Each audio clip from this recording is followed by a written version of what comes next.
The alarm bells rang through Luna Station at exactly 0347 hours. Commander Jake Morrison rolled out of his bunk and grabbed his uniform. In his 15 years of service, he had never heard the Deep Space Alert System sound like this. The computer. Voice echoed through the halls with words that made his blood freeze. Unknown contact detected. Multiple signatures. Distance. 12 light hours and closing. Jake ran to the command center where his crew was already working at their stations. The main screen showed a view of deep space that should have been empty. Instead, red dots filled the display like a rash spreading across the star field. How many are there? Jake asked his sensor officer, Lieutenant Bobby Turner. Bobby looked up from his console with wide eyes. Sir, the computer stopped counting at 50,000. The sensors can't process them all. Jake stared at the screen. In all his years watching the edge of human space, he had never seen anything like this. The objects were moving fast, too fast. For normal space travel, they seemed to be riding some kind of energy wave that pushed them forward at impossible speeds. Send a message to Earth Command, Jake ordered. Tell them we have a situation. 3 hours later, Dr. Lisa Grant stood in the emergency meeting room at Earth Command. Around the table sat the most important people in human government and military. President Amanda Hayes looked tired. She had been woken up at dawn to hear the news that would change everything. Tell us what we're looking at, Doctor, the president said. Lisa activated the holographic display. The image showed one of the alien ships up close. It looked like a nightmare made real. The hull was black and covered in what looked like veins, or tubes. Sharp spines stuck out from its surface. It was the size of a city block but moved through space like a living thing.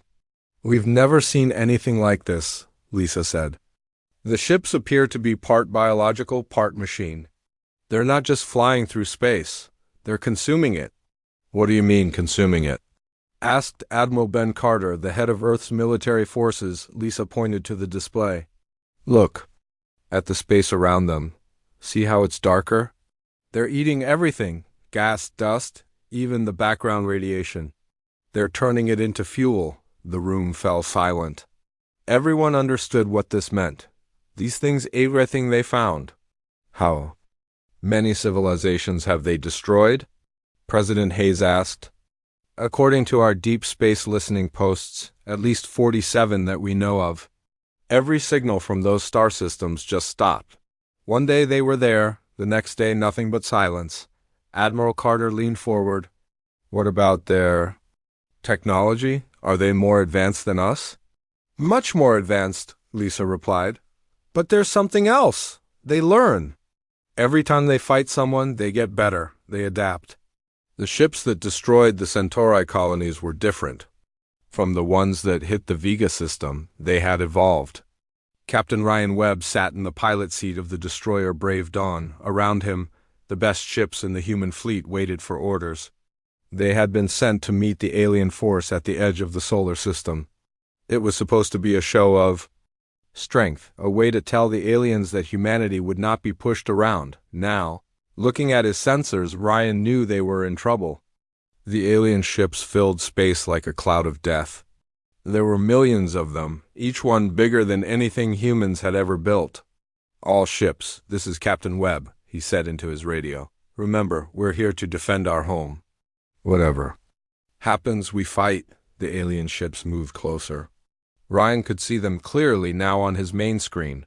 They looked alive, pulsing with dark energy. Strange lights moved under their hulls like blood flowing through veins. They're scanning us, his weapons officer, Lieutenant Kate Mills, reported. I'm reading some kind of energy beam. Weapons hot, Ryan ordered. All ships, prepare to engage. The aliens fired first. Beams of purple energy shot across space and hit the human fleet. The first ship, the cruiser New Hope, simply vanished. 1 second, it was there. The next, it was gone. Not destroyed, not blown up, just gone. What happened to the New Hope? Ryan shouted. I don't know, sir, Kate replied. It's like it was never there. More alien weapons fired. The human fleet shot back with everything they had. Missiles, energy beams, and particle cannons lit up the darkness. The weapons hit the alien ships, but seemed to do nothing. The strange hulls absorbed the attacks like they were feeding on them. "Sir, they're adapting," Kate reported. "Each time we hit them, they get stronger." Ryan watched in horror as his fleet was destroyed around him. Ships that had taken years to build were disappearing in seconds. The aliens were not just winning, they were learning how to win better. "All ships, retreat," Ryan ordered. "Fall back to Earth," but it was too late for most of them. Of the 3,000 ships that had come to fight, only 300 made it back to Earth. The rest were gone, consumed by the alien swarm. Back on Earth, the news spread quickly. The human fleet, the pride of Earth's military, had been destroyed in less than an hour. The aliens were coming, and nothing seemed able to stop them. President Hayes stood before the cameras and tried to stay calm. "My fellow humans," she said, "we face a threat unlike anything in our history, but we are not helpless. We will fight. We will survive, and we will find a way to win." But in the command center, Admiral Carter looked at the reports from the battle. The aliens were only 12 hours away from Earth. They had already destroyed the outer defense platforms. Soon, they would reach the colonies. "How many people live in the outer colonies?" he asked his aide. 20 billion, sir." Carter closed his eyes. He knew what was coming. The aliens would consume everything in their path. Millions would die before humanity could even begin to fight back. The war for human survival had begun. The alien swarm hit New Terra like a plague of metal locusts. Colonel Danny Brooks watched from the evacuation center as the sky filled with dark ships. They moved like living things, flowing across the blue sky in waves that blocked out the sun. "How long do we have?" asked Mayor Janet Stone, her voice shaking as she looked at the approaching fleet. "Maybe 6 hours," Danny replied, but he knew he was being hopeful. The alien ships were already dropping toward the planet's surface. Strange tentacles hung from their hulls like the arms of giant jellyfish.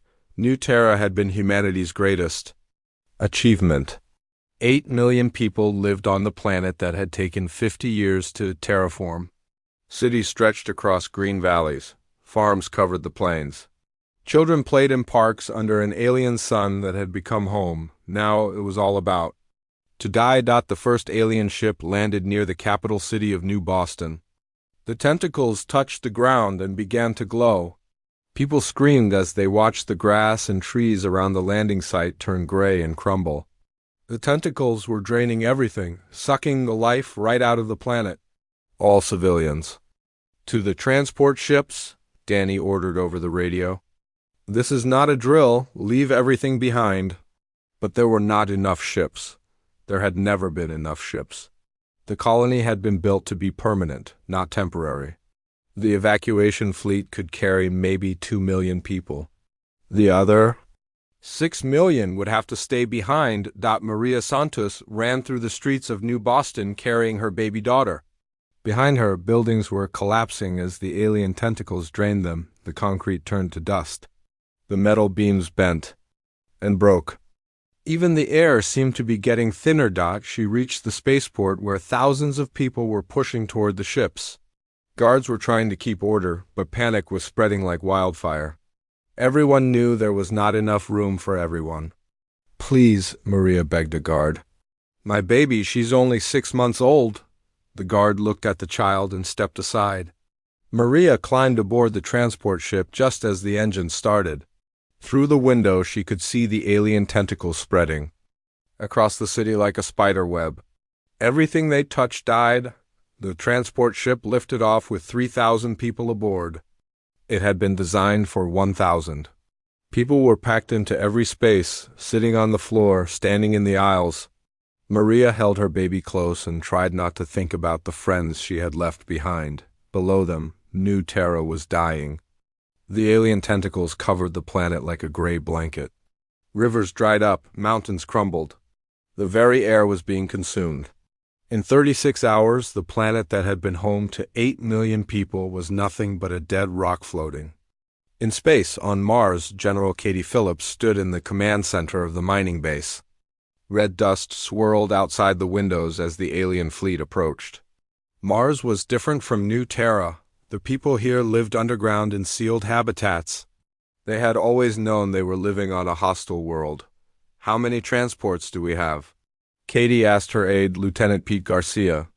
47 heavy cargo ships and 12 passenger liners, Pete replied.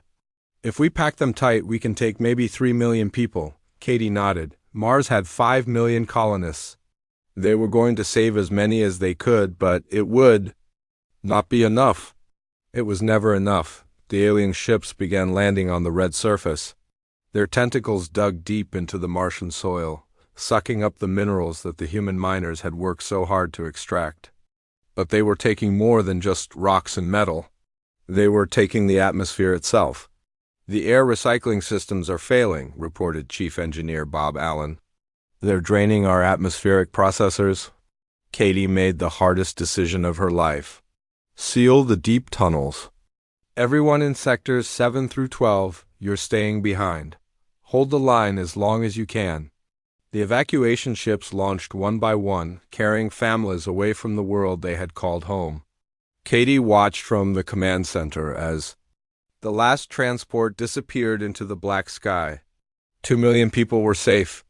3 million were not. Dr. Sam Rodriguez sat in his laboratory on Europa, Jupiter's ice-covered moon. Around him, screens showed the destruction of colony after colony. New Terra was gone. Mars was being consumed. The asteroid mining stations had gone silent one by one. Sam was a scientist, not a soldier. But he had information that might help humanity survive. His research into the alien technology had revealed something important. The creatures were not just taking matter.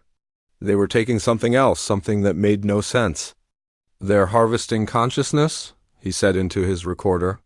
"Not just killing people, but somehow capturing their thoughts, their memories. They're building some kind of collective mind."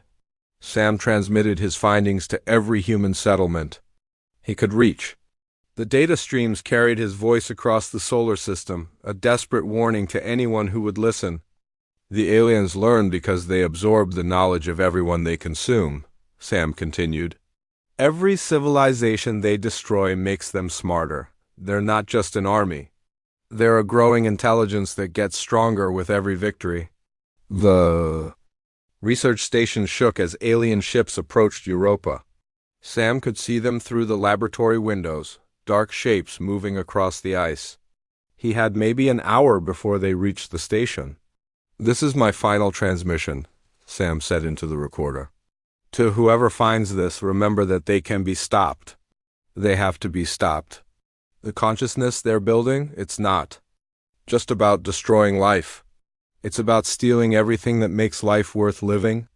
The transmission ended as the alien tentacles broke through the station's hull. Admiral Ben Carter stood in Earth's war room, watching the red lights go out, one by one on the star map. Each light represented a human colony. Each light that died meant millions of people were gone. "Sir," said his communications officer, Lieutenant Rachel Davis, "we're receiving the final transmission from the Jupiter research stations." Carter listened to Dr. Rodriguez's last message. The information was terrifying, but it was also useful. If the aliens were building a collective mind, then maybe that mind could be attacked. "How many people have we lost?" Carter asked. 18 billion. "Sir, the entire outer rim is gone. Only the inner colonies and Earth remain." Carter looked at the tactical display. The alien swarm was moving toward Earth like a slow-moving storm. They had grown larger, feeding on the destroyed colonies. Now they numbered in the millions of ships. "Sir, what are your orders?" Asta's aide. Carter made the decision that would define humanity's final stand. "Destroy the outer defense platforms, all of them. Don't let the aliens learn our technology." The explosions lit up the solar system as humanity's first line of defense was destroyed by human hands. It was a desperate move, but Carter knew it was the only way to prevent the aliens from becoming even stronger. The war was coming to Earth. 18 billion people were dead. The outer colonies were gone. But humanity was not finished yet. The real fight was just beginning. The refugee ships arrived at Earth like a river of metal and desperation. Every day brought more survivors from the fallen colonies. Transport ships designed to carry cargo now held thousands of people. Luxury cruise liners that once took wealthy tourists on pleasure trips now carried families who had lost everything. Captain Nick Taylor guided his cargo ship through Earth's crowded orbital traffic. His ship was built to haul mining equipment, but now it carried 12,000 refugees from the Mars colonies. They had been sleeping in shifts for 3 weeks, sharing food and water that was running dangerously low. Earth Control, this is cargo vessel Blue Mountain requesting immediate landing clearance, Nick said into his radio. We have medical emergencies aboard. Blue Mountain, you are number 407 in the landing queue, came the reply. Estimated wait time is 18 hours, Nick looked at his passenger manifest. Children were getting sick from the overcrowded conditions. Elderly people were dying from stress and poor air quality. 18 hours might as well be 18 years. Earth Control, I'm declaring an emergency. We're coming down now. The ship shuddered as it entered Earth's atmosphere. Nick had never landed a ship this heavy before, but he had to try. In the passenger compartments, people held on to whatever they could find as the ship shook and rattled. They landed hard at the New York spaceport, crushing the landing gear and scraping the hull along the concrete. But everyone aboard was alive. Nick opened the cargo doors and watched as thousands of people stepped onto Earth's surface for the first time in their lives. Dr. Lisa Grant worked 18 hours a day in her laboratory beneath the Rocky Mountains. Around her, the best scientists from across human space studied the alien technology salvaged from the battles. The war had given them pieces of alien ships, fragments of their weapons, and most importantly, Dr. Rodriguez's final research data. The neural network is the key, Lisa explained to her team. The aliens share a collective consciousness. Every ship is connected to every other ship through quantum entanglement. Her assistant, Dr. Jim Parker, looked up from his computer screen. But how do we use that against them? The network makes them stronger, Lisa smiled for the first time in weeks. That's exactly why it makes them weaker. If we can disrupt the quantum entanglement, we can break their coordination. They'll be like a person who suddenly goes blind and deaf. The breakthrough had come from studying the alien ships that had crashed during the first battle. The quantum network that connected them was incredibly complex, but it operated on specific frequencies. If those frequencies could be disrupted, the entire network would collapse. We need to build frequency disruptors, Lisa said. Powerful ones that can affect the quantum field itself. Colonel Steve Jackson listened to Dr. Grant's explanation in the underground war room. Around the table sat the last leaders of human civilization. President Amanda Hayes looked older than her 60 years. The weight of losing 18 billion people had aged her overnight. How big would these disruptors need to be? Steve asked. About the size of a small car, Lisa replied. But they have to be placed very close to the alien ships. We're talking about suicide missions, Steve nodded grimly. He had been expecting this. Every plan to save humanity seemed to require people to die. How many would we need? At least 100, maybe more. We need to hit their network at multiple points simultaneously. Then we'll build them, President Hayes said. Whatever it takes. The project was given the code name Resonance Bombs. Every factory on Earth was converted to produce the components. Rare earth metals were stripped from old electronics. Scientists worked around the clock to perfect the design. Maya Foster stood in the aircraft hangar looking at the prototype fighter. She had lost her husband and 2 children when New Terra was destroyed. Now she lived for one purpose: revenge against the aliens who had taken everything from her. The Valkyrie needs to be fast and maneuverable, she explained to her engineering team. It has to get close enough to deploy the resonance bomb, then get out before the aliens can react. The Valkyrie fighter was unlike anything humans had built. Before, it was small, barely large enough for one pilot. Most of the space was taken up by engines and the resonance bomb itself. There was no room for heavy armor or powerful weapons. It's a flying bomb, said her chief engineer, Tony Mitchell. The pilot won't have much chance of survival. Maya looked at the sleek fighter with its razor-sharp wings and powerful engines. Then we better make sure it's fast enough. Above Earth's atmosphere, the alien swarm began to arrive. The ships came in waves, each one larger than the last.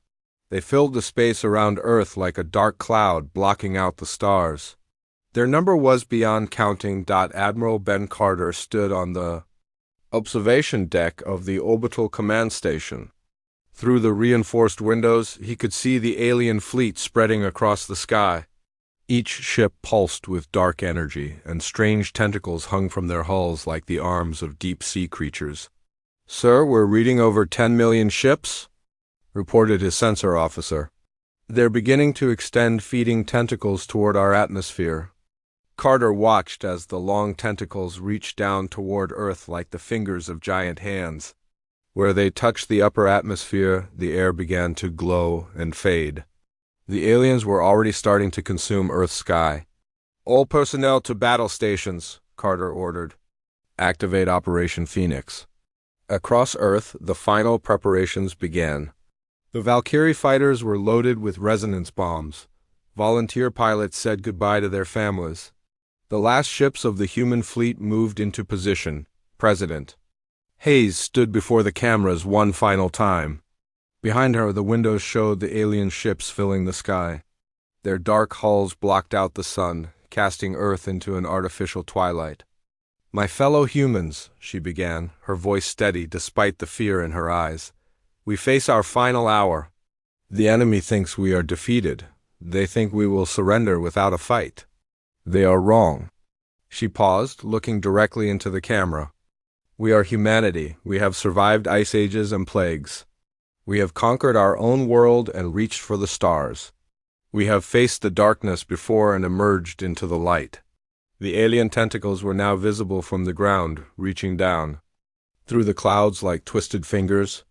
In the distance, thunder rolled as the atmosphere itself was being consumed. "Today, we activate Operation Phoenix," the president continued.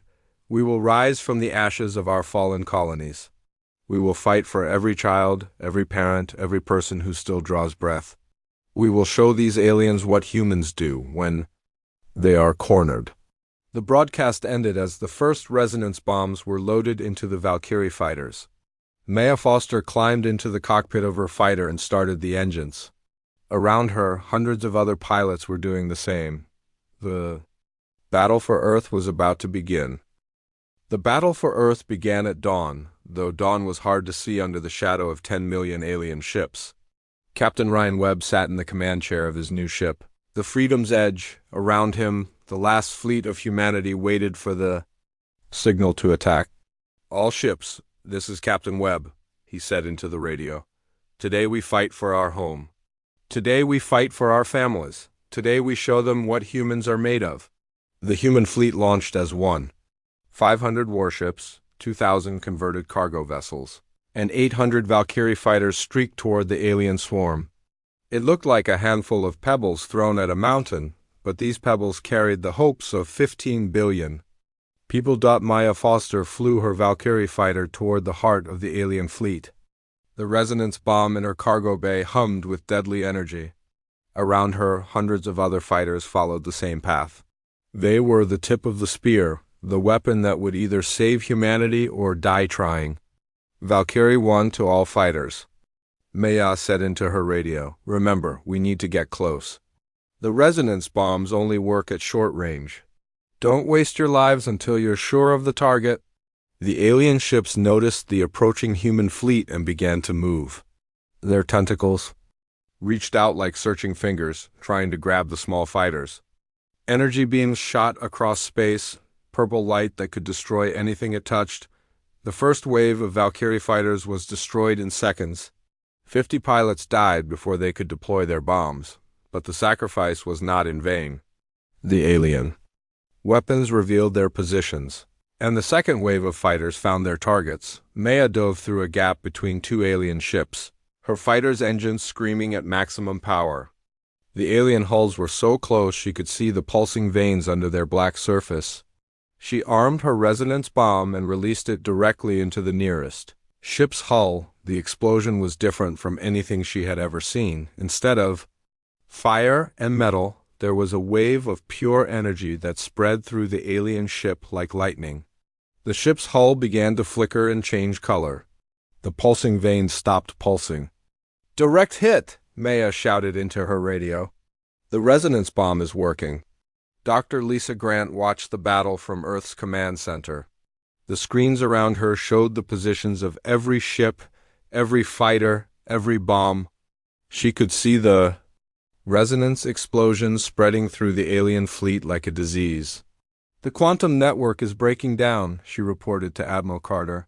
"Look at the alien ships. They're losing coordination." On the tactical display, the alien fleet's perfect. Formation was falling apart. Ships that had moved together like a single organism now drifted randomly. Some collided with each other.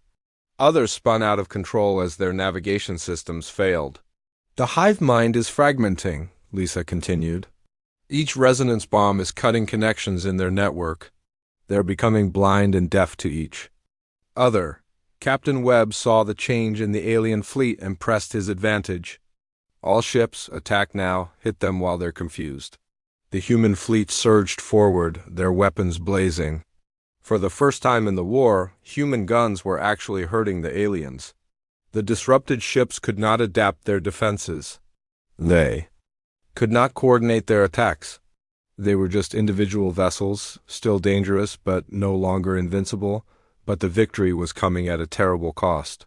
The human fleet was being torn apart by the sheer size of the alien force.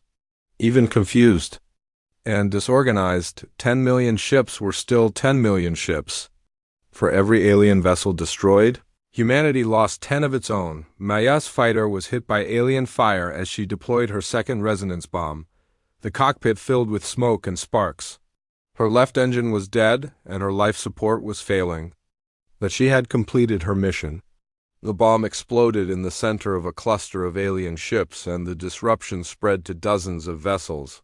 "Valkyrie 1 to base," she gasped into her radio. "Mission accomplished. Tell my family I love them."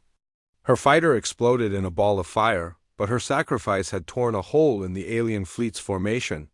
Human ships poured through the gap, their weapons targeting the alien command vessels. General Katie Phillips coordinated the final phase of the attack from her command post on the moon. She had survived the fall of Mars and now commanded the last desperate gambit of human civilization. "Activate the soul cannon," she ordered, deep in the sun. Machines that had been built in secret over the past 20 years came online. Humanity's greatest scientists had spent decades learning how to tap into the power of their star. The soul cannon was their masterpiece, a weapon that could focus the sun's energy into a beam of pure destruction. The beam of solar fire shot across the solar system at the speed of light. It struck the alien fleet like the hammer of an angry god. Ships that had survived everything humans could throw at them simply vanished in the solar flame. The beam swept across the alien formation, guided by the disrupted ships that could no longer dodge or defend themselves. Millions of alien vessels were destroyed in seconds. The space around Earth became a graveyard of twisted metal and organic matter, but the aliens were not finished. The survivors of the fleet, cut off from their hive mind, began to fight with desperate fury. They launched suicide attacks against Earth cities. They tried to crash their damaged ships into population centers. Captain Webb's ship was one of the few human vessels still fighting. His crew was dead or wounded, his weapons were offline, and his hull was cracked open to space, but he still had engines and he still had will. "All remaining ships, form up on me," he ordered. "We're going to ram the alien command ship." The last dozen human warships followed Webb toward the massive alien vessel at the center of the dying fleet. It was the size of a small moon, its hull covered in the scars of battle. But it was still alive, still dangerous. They struck the alien command ship like bullets hitting armor. The impacts tore through both human and alien hulls. Webb's ship exploded on contact, taking a section of the alien vessel with it. The other ships followed, each one a missile of human determination. The alien command ship began to break apart. Without its guidance, the remaining alien vessels lost all coordination. They drifted helplessly in space, their threat finally broken. Dr. Grant watched from the command center as the last alien ships went dark, The sensors showed only debris and dying vessels. The battle was over. "Admiral," she said quietly, "we've won." Admiral Carter looked at the casualty reports. 90% of the human fleet was gone. Hundreds of thousands of people had died in the battle, but Earth was safe. Humanity had survived. "Send word to all remaining colonies," Carter ordered. "The alien threat is ended. We are free." Above Earth, the wreckage of the greatest battle in human history drifted silently through space. The alien swarm that had consumed 47 civilizations was broken. The species that had seemed unstoppable had been stopped by human courage and sacrifice. The phoenix had risen from the ashes of defeat. Humanity had answered the call, and the galaxy would never be the same. The silence after the battle was strange. For weeks, the space around Earth had been filled with the sounds of war. Explosions, radio chatter, the hum of engines. Now there was only quiet and the slow drift of wreckage through the void. "Admiral." Ben Carter stood on the observation deck of the orbital command station, looking out at the debris field that had once been the greatest threat humanity had ever faced. Pieces of alien ships floated like dark islands in a sea of stars. Some were still glowing with fading energy. Others had gone completely cold. "Sir, the final count is in," reported his aide, Lieutenant Mark Johnson. "We destroyed 9.8 million. Alien vessels! The remaining 200,000 are either dead in space or have fled the system." Carter nodded slowly. The numbers were almost too big to understand. Humanity had faced an enemy that had consumed entire civilizations, and somehow they had won. But the cost made his chest tight with grief. "What about our losses?" he asked. 92% of the fleet is gone, sir. We lost 847,000 people in the battle. Total casualties from the war are over 18 billion. Carter closed his eyes. 18 billion people. Entire worlds full of families, children, dreams, all gone because of an alien hunger that could never be satisfied. "Sir," Lieutenant Johnson continued, "we're receiving surrender signals from some of the remaining alien ships. They seem to be trying to communicate." "Bring them in," Carter ordered, "but keep them under heavy guard." Dr. Lisa Grant spent her days in the makeshift laboratory, built inside a captured alien ship. The vessel was the size of a city block, its halls filled with technology that seemed to blend machine and living tissue. Strange lights pulsed under the walls like a heartbeat. "The neural network is completely shut down," she explained to her research team. "Without the hive mind, these creatures are like lost children. They don't even remember why they were fighting." Her assistant, Dr. Carol Wright, looked up from her computer screen. "But look at this data, Lisa. The ship's memory banks contain star maps for 300 different star systems. 300 civilizations that these things destroyed." Lisa walked over to examine the data. The star map showed the paths the aliens had taken across the galaxy. World after world had been consumed, their populations turned into fuel for the endless swarm. But something else was in the data. "Carol, look at this," Lisa said, pointing to a section of the star map. "Some of these civilizations fought back, and some of them are still fighting." The data showed that several species had survived the alien attacks by hiding in deep space or on remote worlds. They were scattered, broken, but still alive. "Still free. We need to find them," Lisa said. "If there are survivors out there, they need to know the threat is over." General Katie Phillips stood in the ruins of New York Spaceport watching the reconstruction efforts. The city had been damaged during the final battle when alien ships had tried to crash into population centers. But the people were rebuilding, as humans always did. "General," called out engineer Paul Davis, "we've got the first new ship rolling out of the factory." Katie looked at the vessel taking shape in the construction bay. It was different from the old human ships. This one was built using alien technology, but designed with human hearts and minds. It was faster, stronger, and more advanced than anything humanity had built before. "What are you going to call it?" she asked. "The New Hope," Paul replied. "Seemed fitting," Katie smiled. After all they had lost, humanity was still hoping, still building, Still reaching for the stars, Captain Eddie Russell piloted the first exploration ship to leave Earth since the war ended. His crew was small but skilled, and their mission was simple: find the survivors of the alien war and tell them they were free. The ship, called the Messenger, was built using captured alien technology. It could travel faster than any human ship had ever gone before. In just 3 weeks, they reached the Centauri system where the aliens had first been spotted. "Captain," reported navigator Helen Cooper, "we're picking up a signal. It's coming from the asteroid belt." The signal was weak and coded, but it was definitely artificial. Someone was hiding among the rocks, trying to stay hidden from enemies that no longer existed.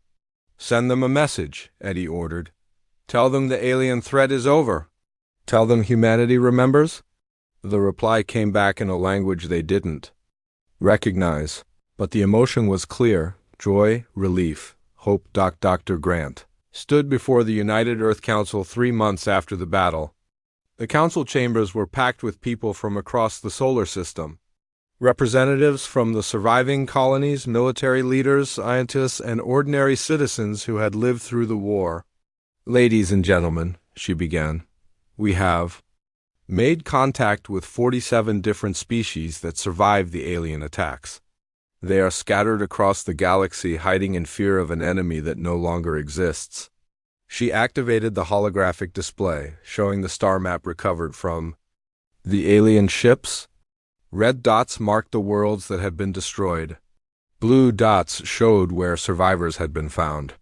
These species have been hiding for decades, some for centuries. They have the right to know they are free. They have the right to rebuild their worlds and their lives. President Amanda Hess, looking older but stronger than she had before the war, stood to address the council. "The aliens called themselves the Devourers," she said. "They consumed everything they touched, but we are not them. We are humanity, we build, we heal, we remember." The council voted unanimously to create the Galactic Liberation Fleet. Ships would be sent to every corner of the galaxy to find the survivors and help them rebuild. Humanity would not be conquerors but liberators. Captain Ryan Webb, who had somehow survived the ramming attack on the alien command ship, was chosen to lead the first liberation mission. His new ship, the Freedom's Light, was the most advanced vessel humanity had ever built. "Remember," he told his crew as they prepared to leave Earth, "we're not going out there as soldiers. We're going as friends. These people have been afraid for so long, they've forgotten what it means to be safe." The ship launched on a clear morning, the first of many that would carry humanity's message across the galaxy. In the cargo hold, they carried supplies, medical equipment, and most importantly, a message from Earth. The message had been written by President Hayes in her final days. She had died peacefully in her sleep, worn out by the weight of leading humanity through its darkest hour, but her words would outlive her. "To the survivors of the galaxy," the message read, "we are humanity of Earth. We have defeated the ones you feared. We have broken their power and scattered their ships. You are free. You are safe. You are not alone." The message continued, "We know what it means to lose everything. We know what it means to fight when there is no hope. We know what it means to watch your world burn. But we also know what it means to rise from the ashes. We know what it means to stand together. We know what it means to answer the call when someone needs help." As the years passed, humanity's ships spread across the galaxy. They found the survivors of the vegan colonies hiding in underground cities. They discovered the remnants of the Polaris Federation living in generation ships that had wandered the void for 3 centuries. They contacted the Sirius Republic, whose people had been reduced to a few thousand refugees on a barren moon. Each contact was the same: fear, followed by disbelief, followed by tears of joy. The galaxy had been silent for so long that many had forgotten they were not alone. 10 years after the battle for Earth, children across human space looked up at the night sky and saw new stars. They were not real stars, but the lights of human ships exploring the galaxy. Ships that carried a simple message: the darkness was over, and the light had returned. The species that had been dismissed as just another meal for the devourers had instead become the galaxy's salvation. Humanity had answered the call, and the universe would never be the same. In the end, the aliens had been wrong about humanity. They had seen humans as just another civilization to consume. But humans were something the aliens had never encountered before. A species that grew stronger in the face of extinction. A species that would sacrifice everything to save others. A species that would never give up hope. The galaxy had called for help. Humanity had answered. And now, among the stars, hope lived again.